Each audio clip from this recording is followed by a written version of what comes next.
عزيزي المشاهد اللي على الحديدة، أهلا بيك في تجميعة جديدة وآخر تجميعة للأسف من الأجيال الحالية اللي هنقول عليها أجيال قديمة، لأن من بعد كده هيكون معانا التجميعات من الأجيال الجديدة على الأقل من ناحية البورد والبروسيسورز، بما إن لسه قدامنا شوية عقبال ما يكون في جيل جديد من انفيديا. وخليني أقول لك إن تجميعة النهاردة تجميعة مميزة جدا، لأن زي ما أنت شايف هي تجميعة ناصعة البياض. دي مش أول مرة أعمل فيها تجميعة باللون الأبيض، بس دي من أحلى التجميعات اللي عملتها باللون الابيض، لان كمان انا مش عاملها عشان اللون الابيض ولا الار جي بي بس اللي تقريبا واكل نص المشهد، ولكن كمان عشان مفيش اي اسلاك باينه قدامك الا كابل كارت الشاشه. عشان نعمل حاجه زي كده محتاجين نبدا باول حاجه واهم حاجه، البورده الزد 790 بروجكت زيرو. البروجكت زيرو هو مسمى خاص بام اس اي للبورد اللي هتكون كل الكونكتورز بتاعتها في الظهر. الميزه هنا ان كل الكابلات حرفيا من مراوح ووصلات طاقه زي ال 24 بن وال 8 بن والفرونت يو اس بي والساتا بيتركبوا من الظهر. وطبعا ده بيحتاج منك شويه حاجات، انك تراعي ان الكيس تكون بتدعم الكونسبت ده، بمعنى اصح فيها الكات اوت اللي بيعدي الكونكتورز دي زي اللي انا بستخدمها في تجميعه النهارده. البورد دي طبعا بتيجي بشريحه زد 790 بسوكت ال جي اي 1700 الداعم للجيل ال 12 وال 13 وال 14، ودول اخر اجيال للسوكت ده، لان السوكت الجديد هيكون ال جي اي 1851 بجيل جديد تماما، بدعم لرامات دي دي ار 5 طبعا حتى مساحه 256 جيجا وتردد 7200 دول تشانل. البورد دي عليها هيت سينك بالكامل، اولا عشان الاس اس ديز الام دوت 2 الجيم 4 اللي عددهم 4 واللي كمان بيتركبوا بطريقه سهله ومختفيين تحت الهيت سينك، وثانيا عشان الكونتاكتس بتاعه البورد نفسها او بتاعه الكونكتورز بتيجي ب 16 مرحله طاقه عشان تهندل بروسيسور زي ال 13 وال 14 900 كي متقسمين ل 14 زائد 1 زائد 1،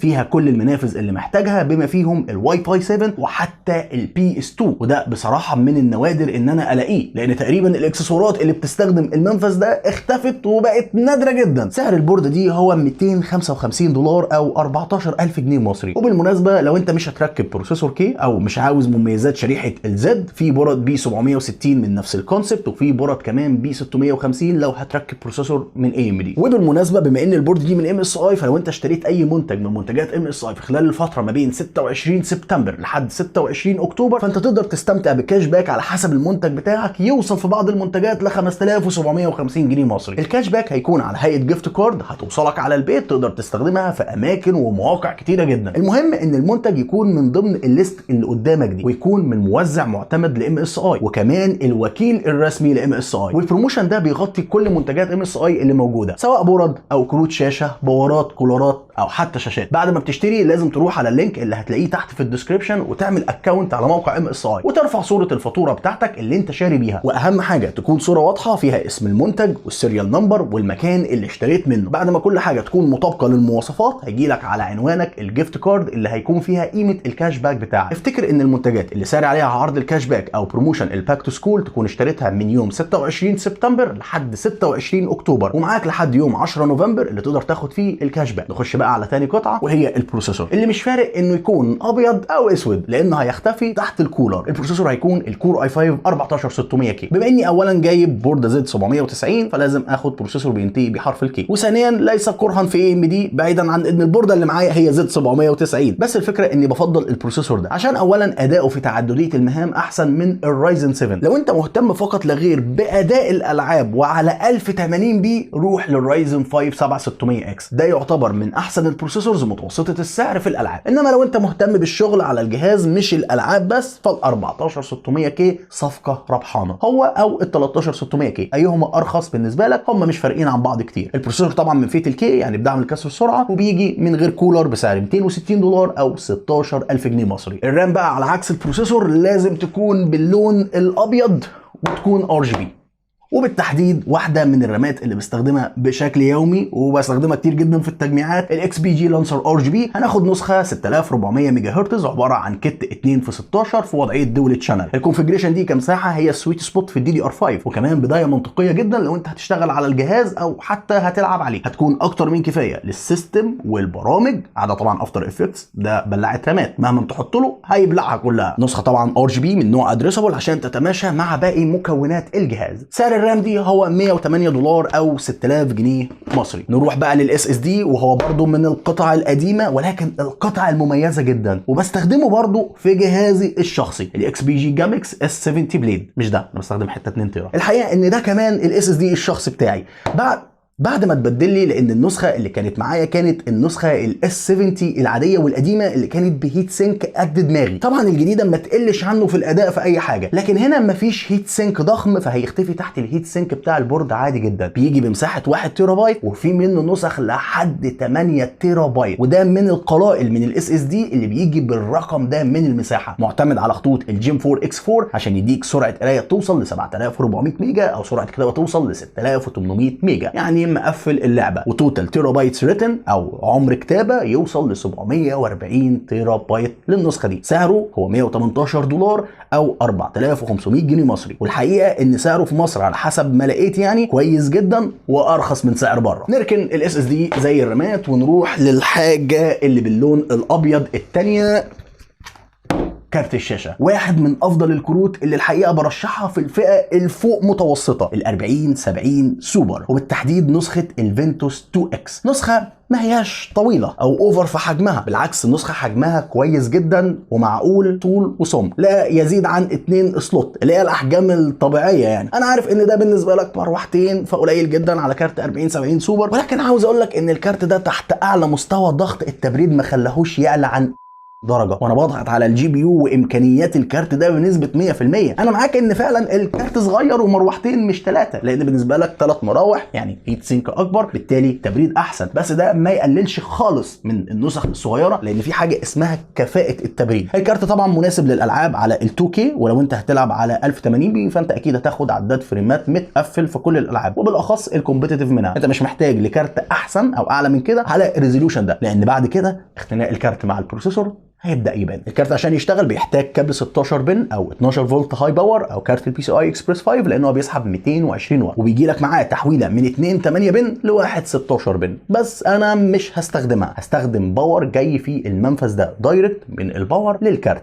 اولا امان اكتر وشكل احسن، وبالمناسبه الكارت ده سعره 599 دولار او 34000 جنيه مصري. الباور هيكون برضو من MSI الماج A850 GL PCI Express 5، بيجي بقدره 850 واط بشهاده 80 بلس جولد وسايبرنيتكس جولد او PPLP.info جولد. دي كلها شهادات عشان تاكد لك مدى كفاءه الباور سبلاي ده في الشغل، وان في كمان كل دوائر الحمايه اللي تضمن ان الباور ده يكون اختيار امن لجهازك. بعيدا عن كده الباور هادي جدا، وكمان فولي موديولار، يعني هتركب كل الكابلات اللي انت محتاجها فقط لا غير. ومن اروش الحاجات في باورات MSI ان كابل 16 بن او البي سي اي اكسبريس 5 او 12 فولت هاي باور بيجي بلون مختلف، وبالتحديد اللون الاصفر على البنز بتاعته، ودي حركه ذكيه جدا وفي نفس الوقت بسيطه جدا، لان اللون ده لو بين لك في التركيب ده معناه ان الكابل ده مش متركب صح او مش متركب للاخر، فتاخد بالك من الموضوع ده، لان اللون الاصفر لون مميز شويه وسط الابيض والاسود، سواء من ناحيه الباور او من ناحيه كارت الشاشه. سعر الباور ده هو 100 دولار او 5700 جنيه مصري. الباور للاسف الحاجه الوحيده اللي ما كانش لونها ابيض،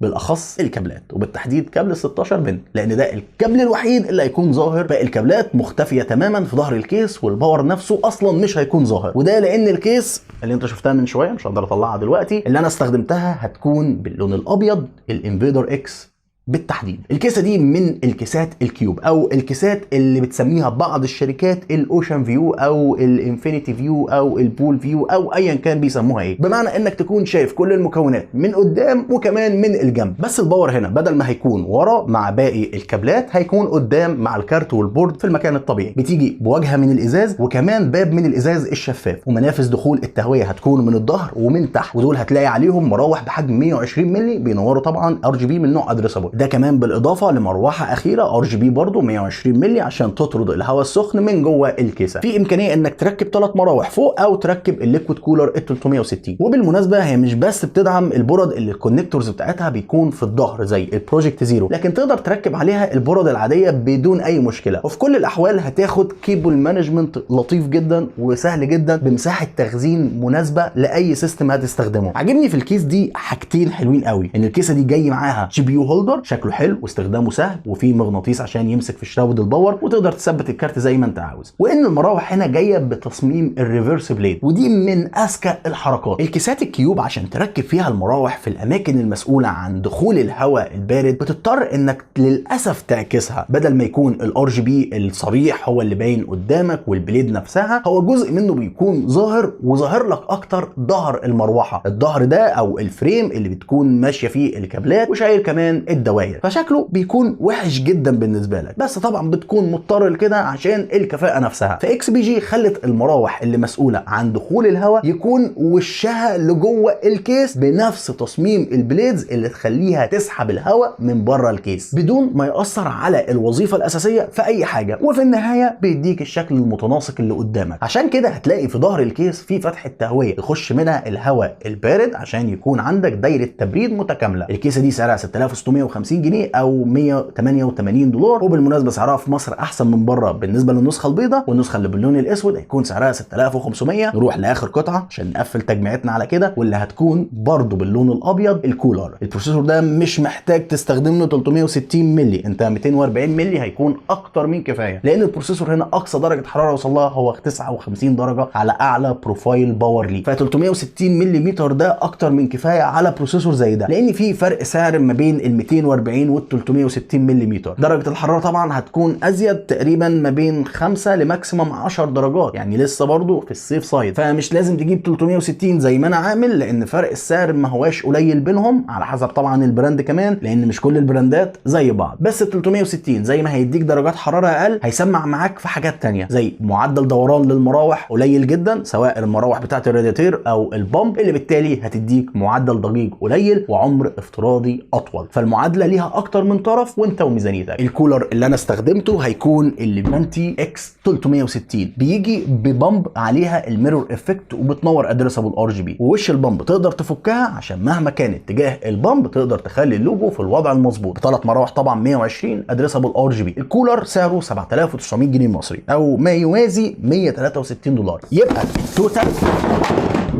عشان نعمل تجميعه زي كده بيضه وتقيله بكل الار جي بي ده هو 1791 دولار او 94750 جنيه مصري. الاسعار بالمصري هي دي الاسعار للقطع دي المتاحه فعلا في مصر، وكذلك بالدولار، الا الكولر اللي ما لقيتش سعره بالدولار بشكل صريح. هنحول بقى من الدولار عشان يبقى التوتال 549 دينار كويتي، 6578 درهم اماراتي او 6723 ريال سعودي. كل ده عشان تعمل تجميعه ناصعه البياض زي كده بكيبل مانجمنت، ولا احسن ولا انضف. التجميعات اللي باللون الابيض انتشرت بشكل كبير في الفتره الاخيره وشكلها كويس، بس ده بيرجع للسيت اب اللي انت عامله. انا عامه بحب اللون الاسود، بس التجميعه دي شجعتني اني احتمال افكر ان انا اعمل تجميعه باللون الابيض، ودي من اهم ميزات التجميعات، انك بتعمل الحاجه اللي على مزاجك. ده ما يقللش من اللابتوب في شيء او الكونسول في اي شيء. اللي بيشتري ده او حتى دي هو عارف هو بيعمل ايه وهيعمل ايه بالجهاز ده، وعارف كويس جدا مميزات وعيوب ده